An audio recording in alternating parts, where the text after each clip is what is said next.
y autoridades tradicionales que nos acompañan en el día de hoy, ministras, ministros y funcionarios del Gobierno Nacional, congresistas de la República presentes el día de hoy, directivos, funcionarios y estudiantes de la Universidad Nacional de Colombia, medios de comunicación presentes y a toda la ciudadanía en general que nos acompaña.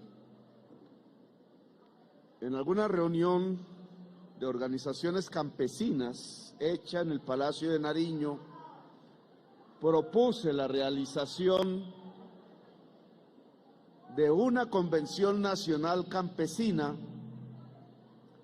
con el objetivo no solo de aumentar las coordinaciones entre las diferentes formas de organización existente del campesinado, sino de empezar a construir, a revivir, diría yo, un movimiento nacional campesino capaz de soportar, de presionar reformas fundamentales que necesita la sociedad colombiana y que tiene como ejes la tierra, el agua, la mujer, la democracia, la libertad, la paz, la producción de alimentos. Todos temas que se relacionan unos con otros. No se puede hablar de paz sin hablar de la mujer campesina, como aquí bien lo han dicho. No se puede hablar de la mujer campesina sin hablar de la tierra o del agua o de la producción de alimentos.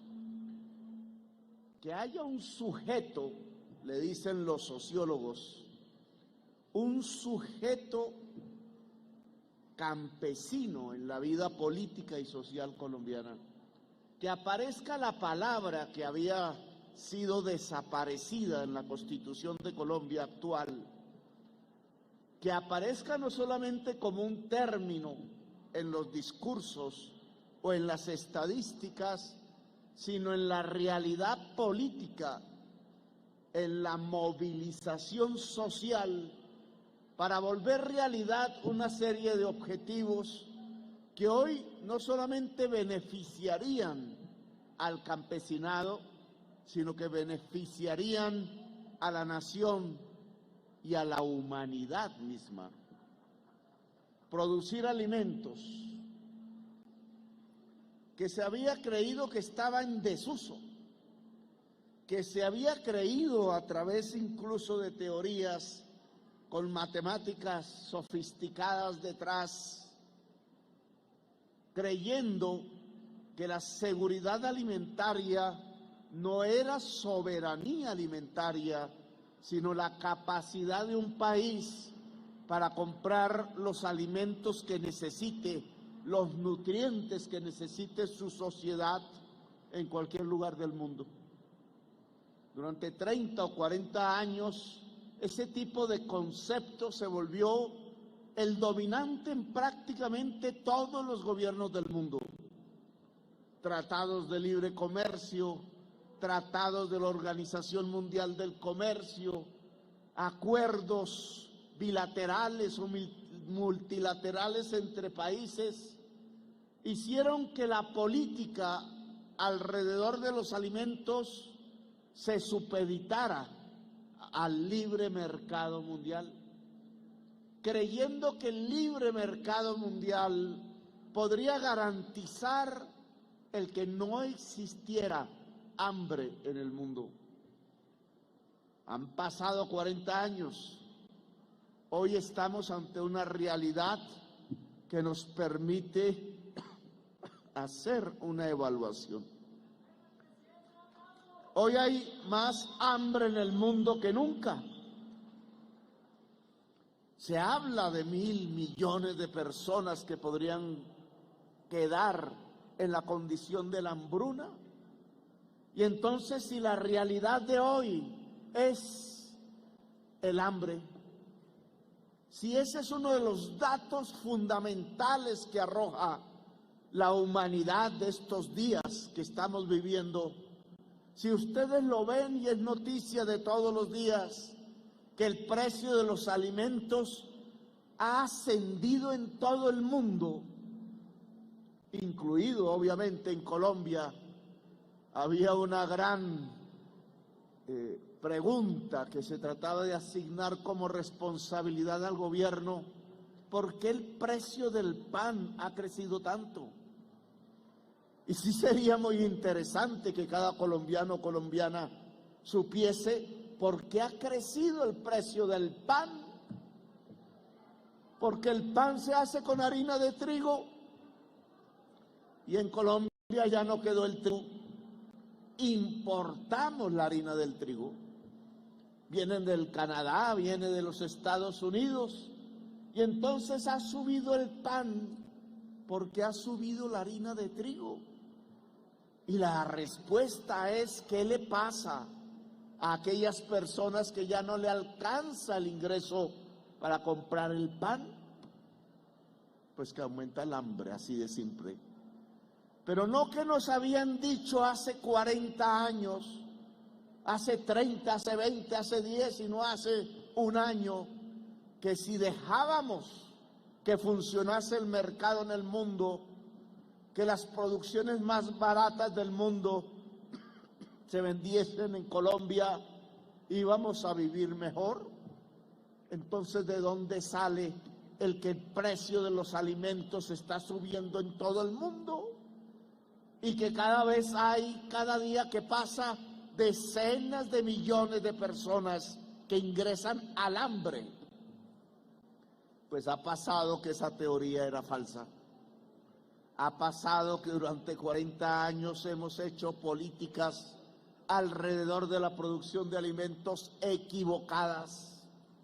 Ha pasado que el precio de los alimentos crece en todo el mundo porque la tierra está disminuyendo su fertilidad a partir de la crisis climática, porque el agua está desapareciendo en muchas regiones del mundo, evaporada por el calentamiento global, y las sequías pululan y se queman las selvas y se queman las praderas, y los pueblos por decenas de millones, y si así continúa la humanidad serán centenares de millones, están recurriendo al éxodo, a ir a donde está el agua, a ir a donde está la riqueza, al gran norte del mundo, de tierras blancas y de gentes blancas, y allí ya empezaron a construir los muros con nidos de ametralladoras, los campos de concentración esperando inmigrantes hambrientos y sedientos y deseosos de dignidad, e incluso ya les han disparado y los han matado por decenas. Miles han muerto cruzando el mar Mediterráneo, miles han muerto tratando de cruzar el tapón del Darién y los desiertos del norte de México y de los Estados Unidos. Es el hambre y la sed lo que está produciendo el éxodo, al contrario de lo que nos contaba la Biblia. Ya no es un éxodo producto de la esclavitud vieja, ahora es un éxodo producto de las nuevas esclavitudes. De nuevo los pueblos se van tratando de encontrar ya no los ríos de leche y miel, sino simplemente y profunda e importantemente el agua.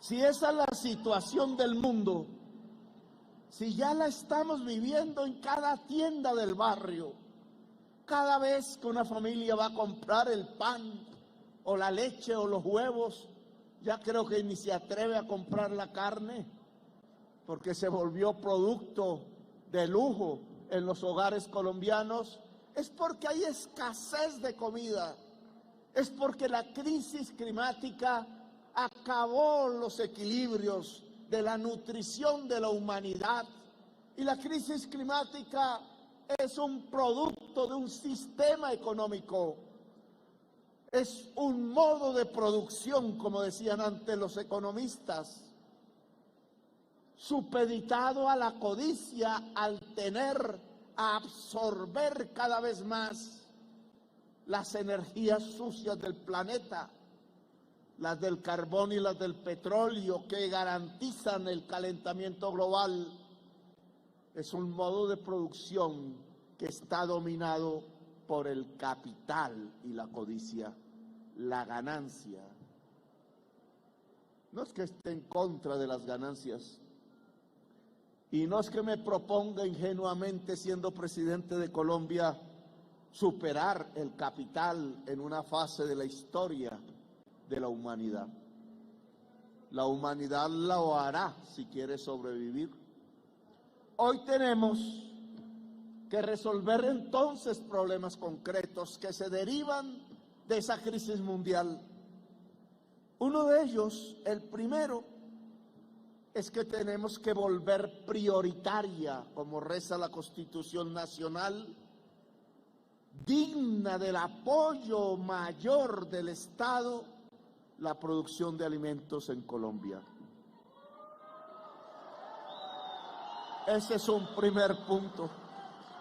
Ya no lo dicen los precios de los alimentos en la cara, ya el maíz importado de los Estados Unidos es tan caro como el que se produce en Colombia, y viene transgénico, y viene con altas intensidades de consumo de carbón y de petróleo.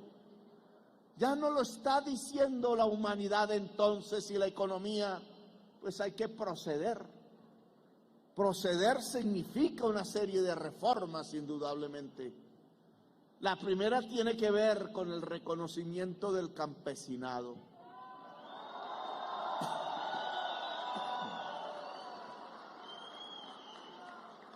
Es que no hay producción campesina, no hay producción alimentaria sin campesino y sin campesina. Es que eso que pensaban los yuppies en Bogotá, de que el campesinado se iba a acabar, no es cierto.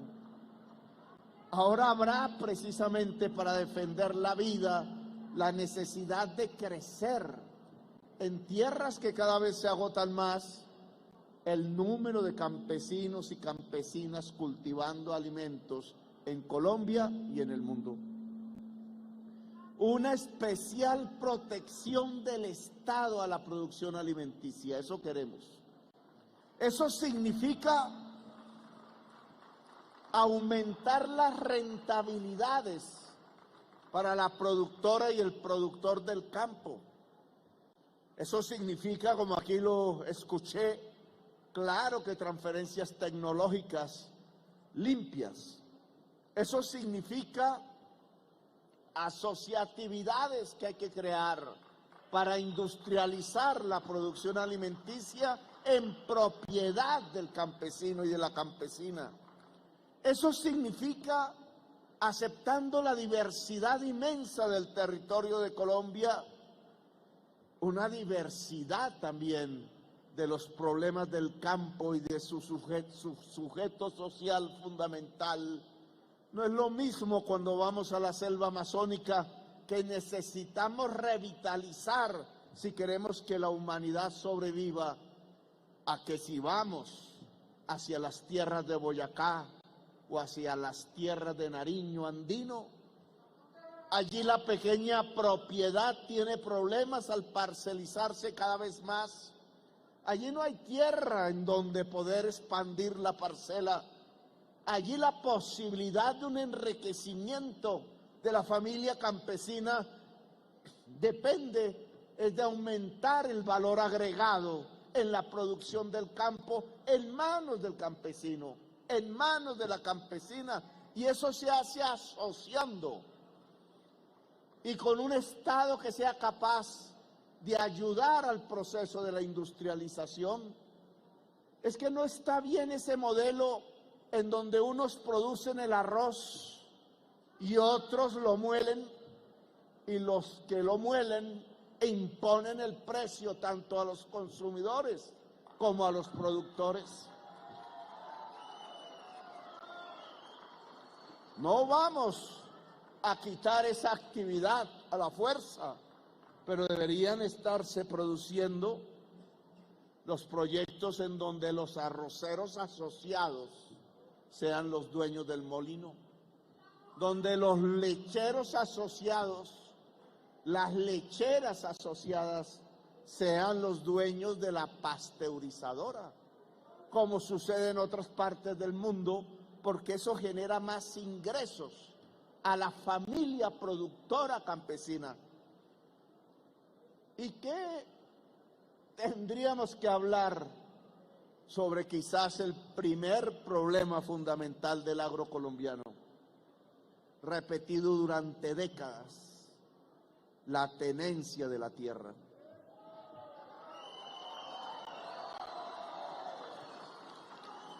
Se nos creyó normal, nos normalizaron, como si eso ocurriera en todas las sociedades del planeta Tierra, el que 3.000 personas tengan el 80% de las tierras productivas de este país y no produzcan una mata de yuca. Como si fuese normal el que las tierras fértiles de un país se dedicaran simplemente al poder y a la tenencia sin producción. Como si un país pudiera sacrificar su tierra fértil en los tiempos del cambio climático, en los tiempos de la hambruna y en los tiempos del éxodo. Eso se llama irracionalidad, para no ponerle otro nombre. Una irracionalidad que se ha construido en Colombia simplemente por intereses, simplemente por la idea del poder que nos dejaron los españoles, una idea feudal, anacrónica, la creencia que el tamaño del poder depende del tamaño de la tierra y que por tanto el Estado también se puede ver como una hacienda particular en el cual hay que cruzar cercas para entregárselo a cada familia de intereses particulares. No, hay que modernizar nuestra visión de la tierra fértil, que es nuestra visión del agua también, porque no hay tierra fértil sin agua. Tierra y agua son sinónimos de la tierra fértil. ¿Cómo cambiar esa tenencia de la tierra tan anacrónica, tan irracional, que es lo que ha generado la violencia al cabo de las décadas, que es lo que ha generado la pobreza del pueblo campesino, que es lo que ha generado de manera forzada o espontánea los éxodos internos del campesinado hacia las grandes ciudades, hacia los páramos o hacia las selvas o hacia las tierras de alto riesgo, en donde de vez en vez, cada año a veces, con la crisis climática terminan inundados y a veces sus bebés muertos por la inclemencia de los tiempos. Esa tenencia de la tierra hay que transformarla a través de una reforma agraria. Propusimos el término que había sido olvidado, ocultado por allá en el Pacto de Chicoral en los años 70.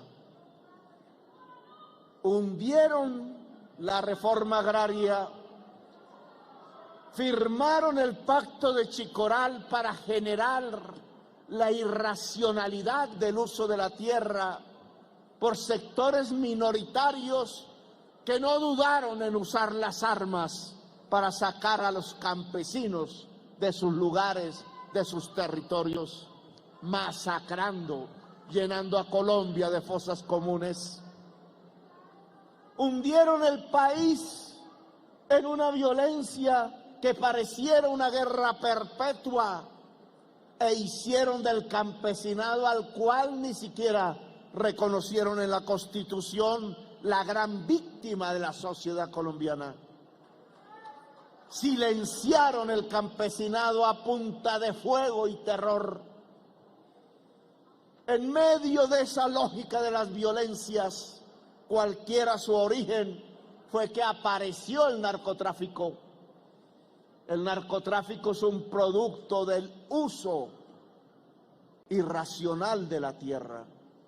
El narcotráfico es un producto de la enorme desigualdad social de Colombia. El narcotráfico es un producto de no permitir que el campesinado pueda usar las tierras fértiles del país para producir algo tan sencillo como los alimentos. Le decía a los delegados del gobierno de Estados Unidos, ¿ustedes no quieren que en Colombia se produzca maíz? Entonces, ¿cómo van a hacer para que no se exporte cocaína a los Estados Unidos? Si no queremos exportación de cocaína a los Estados Unidos, hay que producir maíz en Colombia. Y hay que aceptar entonces las reformas que eso implica. Y lo pongo como un ejemplo, porque es que el maíz es la comida de los pollos y de las gallinas y por tanto del huevo y de los cerdos y de los seres humanos.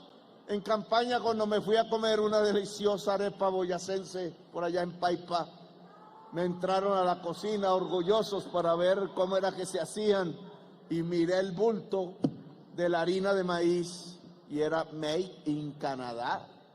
La arepa boyacense es arepa canadiense. Y así no se puede sostener un pueblo. Bueno, implica una reforma agraria. Comenzar la reforma agraria de manera pacífica. He ahí qué reto. Comenzar esa reforma agraria de manera pacífica. Los pueblos del mundo las han hecho, muchos con revoluciones. Quien llegue en un viaje aéreo a París, lo primero que se da cuenta del campo francés es que parece un cuadro de ajedrez, hermosísimo, lleno de parcelas, no muy grandes, no muy pequeñas, toda la tierra fértil de Francia. ¿Cómo hicieron eso si eran feudales? Pues los franceses lo hicieron a su manera, le quitaron la cabeza al rey y a la reina. Le llamaron a ello la Revolución Francesa. Su producto fue democratizar el uso de la tierra y a partir de democratizar el uso de la tierra, desarrollar industrialmente a Francia. Y si uno mira el caso de los Estados Unidos, pues lo hicieron robando la tierra de los indígenas y repartiéndose equitativamente la tierra entre los bancos. Cuando la esclavitud, los esclavistas querían condenar a Estados Unidos al atraso, desde el norte hicieron una guerra contra los del sur, liberaron a todos los esclavos y construyeron un sistema relativamente democrático, solo que sin indígenas, en la tierra de los Estados Unidos. Y podríamos hablar de los chinos, y podríamos hablar de muchos lugares del mundo, y encontraríamos un principio fundamental. Los países se han industrializado allí donde han repartido democráticamente la tierra. Y esa no ha sido una consigna comunista, como ahora dirán, aunque los socialistas también hicieron lo mismo y en muchas partes se equivocaron. Repartir democráticamente la tierra para industrializar un país es el principio de la sociedad capitalista. Y eso ni siquiera se ha hecho en Colombia. En Colombia nos han querido mantener es en el feudalismo. En Colombia realmente nos han querido mantener es en una esclavitud sin cadenas de hierro, pero sí con cadenas mentales y sociales. En una exclusión de las mayorías nacionales de las cuales hace parte el campesinado. Bueno, nosotros queremos comenzar a hacer una reforma agraria y por las buenas, sin quitarle la cabeza al rey, sin robarle la tierra a los indígenas,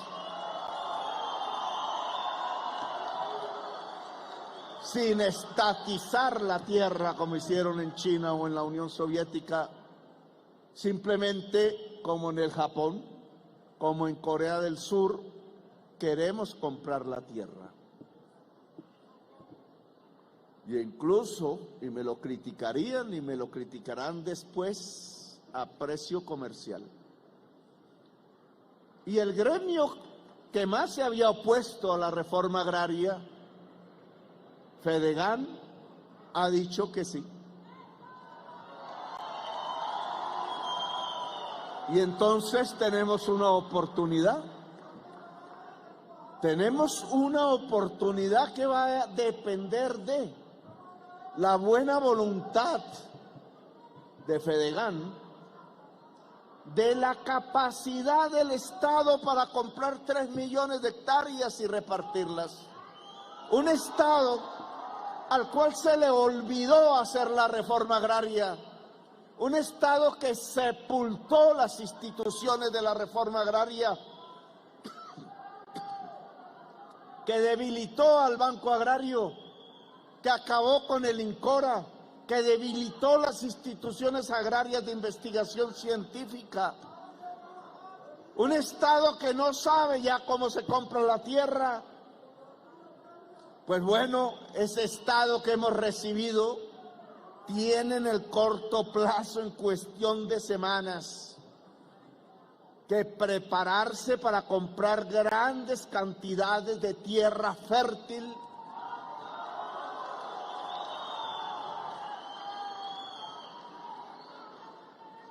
y tiene que combinar esa actividad con el crédito del Banco Agrario, al cual hay que convertir también de manera rápida en el primer banco de Colombia.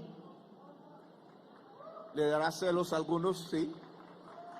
Pero nosotros queremos que el Banco Agrario sea el banco más grande de Colombia, porque no se puede priorizar la producción de alimentos y su industrialización si no hay una palanca financiera, si no hay un banco detrás de la tierra, del alimento y de la campesina y del campesino. Y claro que tenemos que hablar de compra de cosechas. Ya este Estado no sabe cómo comprar el frijol para llevarlo a donde están las zonas del hambre, donde tanta gente quiere comer. Ya no sabe cómo comprar la arveja ni la papa y deja las producciones podrirse cuando el costo de producción termina siendo inferior al precio de alimentos en Corabastos. Los campesinos supeditados a especuladores del precio, cuando el Estado perfectamente podría comprar cosechas cuando se requiera y llevarlas a donde se requiera. Una reforma agraria así implica una condición básica: que hayan campesinos y campesinas para cultivar esa tierra.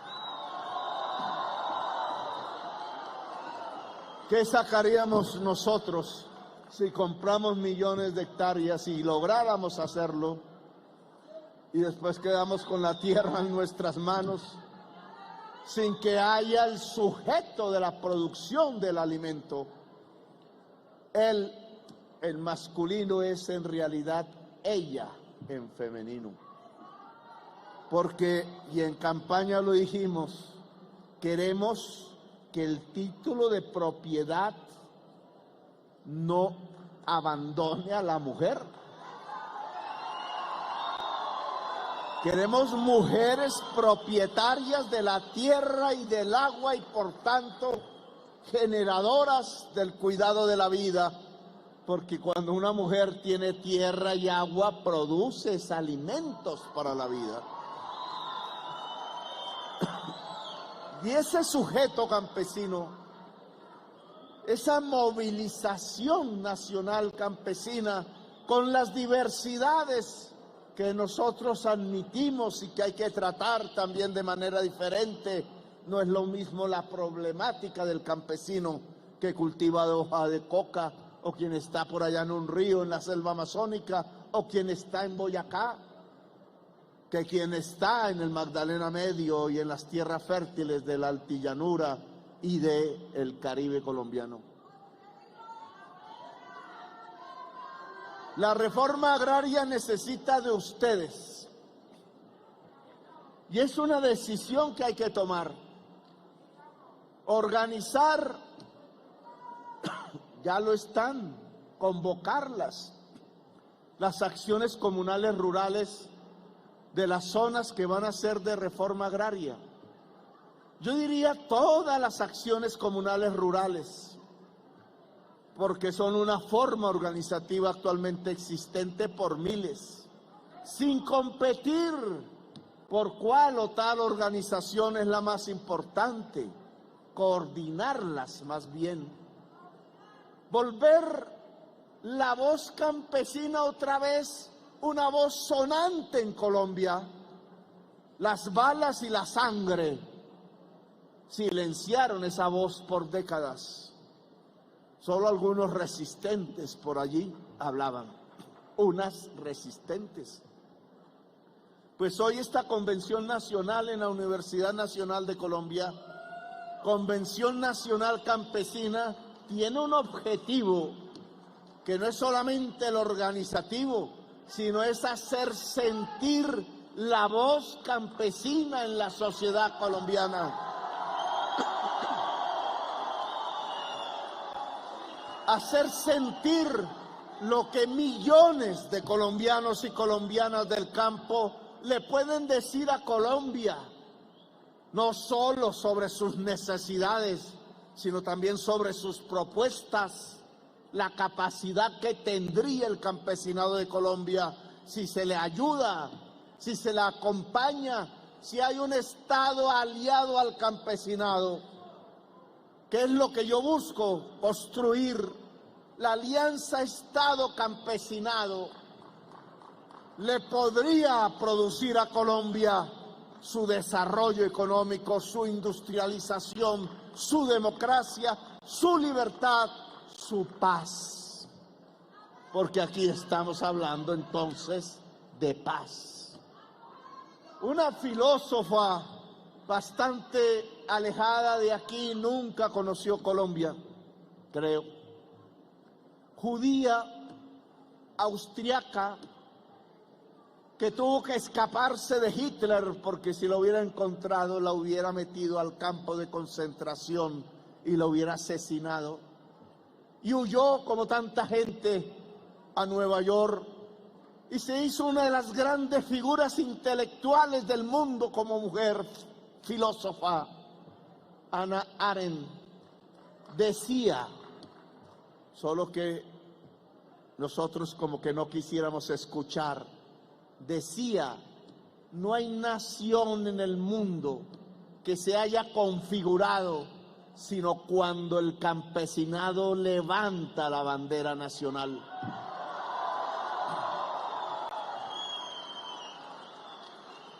La filósofa no estaba equivocado, lo había visto en Francia y en los Estados Unidos. Aquí, al contrario, la supuesta nación lo que ha querido es enterrar al campesinado en el páramo, en el desierto o en una fosa común. Pues este gobierno del cambio quiere la alianza con el campesinado para que el campesinado levante la bandera nacional y podamos construir una Colombia en paz, una Colombia que se pueda llamar, como lo dijimos, para crear una esperanza, una ilusión, un horizonte que se pueda llamar con dignidad, con acierto, con legitimidad, una potencia mundial de la vida y para la vida. Esta Convención Nacional dará sus recomendaciones, organizará su programa, sus propuestas, las escucharemos desde el gobierno. Pero fundamentalmente, compañeras y compañeros, esta convención nacional tiene que lograr que el gran grito campesino en todo el territorio nacional se escuche. Alce la voz, aumente el volumen, hable como pueblo. Los días del movimiento campesino han retornado a Colombia. Bienvenidos a luchar juntos. A luchar juntos por una Colombia tan grande como el tamaño de nuestros sueños, una Colombia de gente trabajadora, una Colombia que sepa que solo a través del trabajo es que se construye la riqueza, el conocimiento, y que la riqueza y el conocimiento en toda la sociedad es lo que nos puede dignificar como los seres humanos que somos. ¡Que viva la Colombia, potencia mundial de la vida! Gracias. Muchísimas gracias, señor presidente, por sus palabras. En este momento, pues termina la intervención del jefe de Estado y continuamos con las ponencias.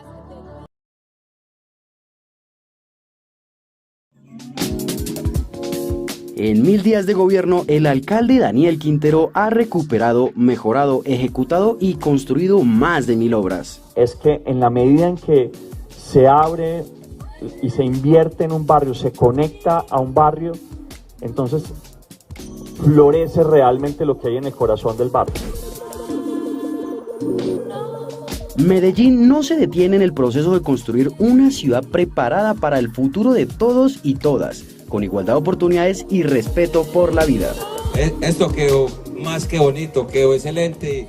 Creo que eso demuestra un poco de la esencia de nosotros, de que somos una comunidad echada para adelante.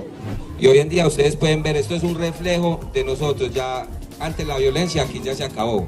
Ya todo lo cambiamos por el arte y por la cultura. La ciudad ha recuperado espacios como el Teatro Carlos Vieco y el Pueblito Paisa y adelanta proyectos como la Biblioteca España. Si hay una obra que resuma el espíritu del Plan de Desarrollo Medellín Futuro, sin duda yo diría que es la Biblioteca Nororiental o la Biblioteca España.